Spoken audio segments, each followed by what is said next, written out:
नमस्कार शेतकरी बंधूंनो, मी डॉक्टर शुभांगी नारकर। आज आपण चर्चा करणार आहोत बटाटा पिकाबद्दल। आज बऱ्याच ठिकाणी बटाटा लावून काही ठिकाणी 30 दिवस झाले असतील, काही ठिकाणी 40 दिवस झाले असतील। तर ह्या बटाटा पिकामध्ये येणारे प्रमुख रोग कुठले कुठले आहेत त्याच्याबद्दल आज आपण चर्चा करणार आहोत। जर बटाटा पिकामधलं जर सगळ्यात महत्त्वाचा जर रोग कुठला आहे तो म्हणजे अर्ली ब्लाइट आणि लेट ब्लाइट, ज्याला आपण मराठीमध्ये लवकर येणारा करपा आणि उशिरा येणारा करपा असं म्हणतो। आता बटाटा हे जे पीक आहे ते सोलानेसी फॅमिलीमधलं आहे। आता या फॅमिलीमध्ये बटाटा येतो, टमाटा येतो, वांग येतं, त्याचबरोबर टोबॅको पण येतो। अशा वेगवेगळ्या प्रकारची जी काही पिकं आहेत ती सोलानेसी फॅमिलीमध्ये येतात। तर जर तुम्ही बघितलं तर बटाट्यामध्ये जसं मी तुम्हाला मगाशी सांगितलं की उशिरा येणारा करपा आणि लवकर येणारा करपा ह्या दोघांमधला डिफरन्स करणं आपल्याला फार इम्पॉर्टंट आहे। कारण की काय होतं, कधी कधी रोगांचे सिम्पटम्स आणि डिफिशियन्सी सिम्पटम्स सेम असतात, जी अन्नद्रव्यांची डिफिशियन्सी आपण ज्याला म्हणतो। मग ह्याच्यामुळे काय होतं, आपलं असं होतं की जखम झाली गुडघ्यानं आणि औषध लावतोय घोट्याला। अशा प्रकारचे ज्या उपाययोजना आपल्याकडून चुकीच्या होतात त्याच्यामुळे आपल्याला इच्छित रिझल्ट मिळत नाहीत, अननेसेसरीली आपला पैसा फार वेस्ट होतो। त्याच्यासाठी सगळ्यात महत्त्वाचं म्हणजे आपल्याला जे काही सिम्पटम्स रोगाचे आहेत ते प्रॉपर करणं फार इम्पॉर्टंट आहे। त्याच्यासाठी मी तुम्हाला एक छोटासा क्लू देते की उशिरा येणारा करपा, लवकर येणारा करपा कसा ओळखायचा।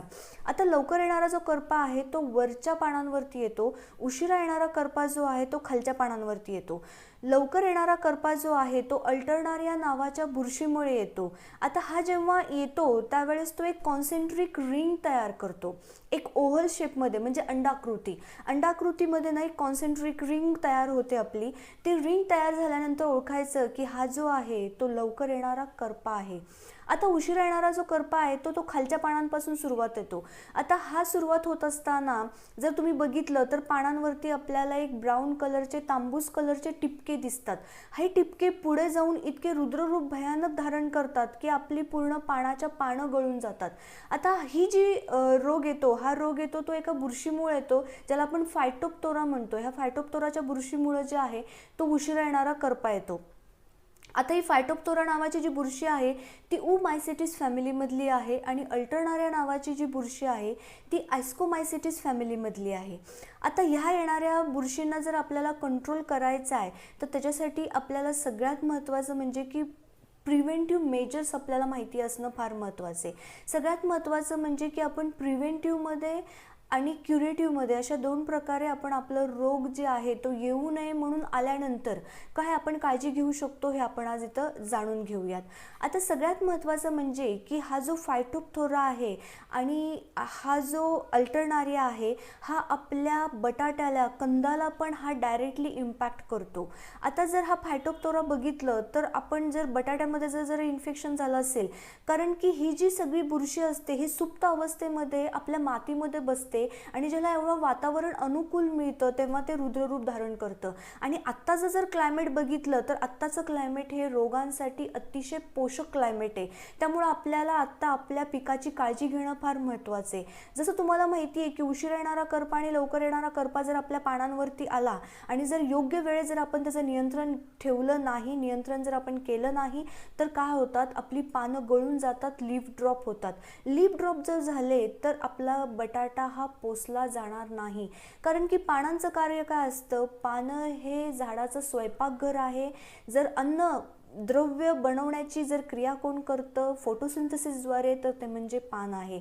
त्यामुळे आपल्या झाडाची पानं व्यवस्थित मोठी असणं, त्यानंतर त्याच्यावरती काळोखी असणं हे जे आहे हे आपलं निरोगी झाडाचं एक चिन्ह आहे। तर त्याच्यासाठी आपल्याला वेगवेगळ्या प्रकारच्या उपाययोजना कराव्या लागतील। ह्याच्यामध्ये आपण बायोस्टिम्युलंट्स पण वापरू शकतो। ह्या वातावरणामध्ये काय होतं की आपली जी मुळं असतात ती मुळं ॲक्टिव्ह नसतात, त्यामुळं खालून अन्नद्रव्य घेतली जात नाहीत, वरतून फोटोसिंथेसिस प्रॉपर होत नाही कारण की ऊन प्रॉपर नाही। त्यामुळे फोटोसिंथेसिस नाही झालं तर हरितद्रव्य बनणार नाहीत, झाडांचं अन्नद्रव्य भरणार नाही। त्याच्यासाठी तुम्ही बायोस्टिम्युलंटचे स्प्रे घ्या। त्याचबरोबर केमिकल फंजीसाइड्स, बायोलॉजिकल फंजीसाइड्स आणि बॉटॅनिकल फंजीसाइड्स मार्केटमध्ये अवेलेबल आहेत। केमिकल फंजीसाइड्समध्ये कॉन्टॅक्टमध्ये काम करणारे आणि सिस्टमिकमध्ये काम करणारे फंजीसाइड्स अवेलेबल आहेत। जर तुमच्याकडं रोग आला असेल तर कॉन्टॅक्टमधले वापरा, जर रोग अजून आला नसेल तर सिस्टमिकमधले फंजीसाइड्स वापरा। कॉन्टॅक्टमध्ये काम करणारे फंजीसाइड्स M45 आहे, कॉपर आहे, अँट्रॅकॉल आहे, Z78 आहे. तर अशा प्रकारचे कॉन्टॅक्टमध्ये काम करणारे आहेत. सिस्टमिकमध्ये काम करणारे जर बघितले तर कार्बनडायझिम आहे, सापमध्ये दोन्ही पण आहेत. कॉन्टॅक्ट प्लस सिस्टमिकमध्ये काम करणारं सापमध्ये मॉलिक्यूल आहे. रेडोमिल गोल्ड आहे. त्यानंतर जर बघितलं तर अजून वेगवेगळ्या प्रकारचे फार बुरशी जन्य रोगांवरती काम करणारे केमिकल फंजिसाइड्स मार्केटमध्ये अवेलेबल आहेत. तर हे सगळे प्रोडक्ट तुम्ही वापरू शकता आणि आपलं जे काही बटाट्याचं जे पीक आहे ते वाचू शकता. त्याचबरोबर जर बायोलॉजिकल्समध्ये जर बघितलं तर ट्रायकोडर्मा आहे, ती पण एक प्रकारची बुरशी आहे. बॅसिलस आहे, सुडोमोनास आहेत, हे बॅक्टेरिया आहेत, हे पण तुम्ही वापरू शकता. ॲक्टिनोमायसिड्स आहेत, त्यांचे पण काही प्रोडक्ट्स आहेत, ते पण प्रोडक्ट वापरून आपण आपलं पीक आपण वाचू शकतो. आणि बॉटॅनिकलचे एन नंबर्स ऑफ कंपन्या आता मार्केटमध्ये आलेल्या आहेत, त्यांचे वेगवेगळ्या प्रकारचे प्रोडक्ट्स आहेत, ते पण वापरून तुम्ही जे काही आपलं पीक आहे ते पीक आपण वाचू शकतो. जर हा व्हिडिओ आवडला असेल तर लाईक करा, शेअर करा, कमेंट करा. Thank you so much. धन्यवाद.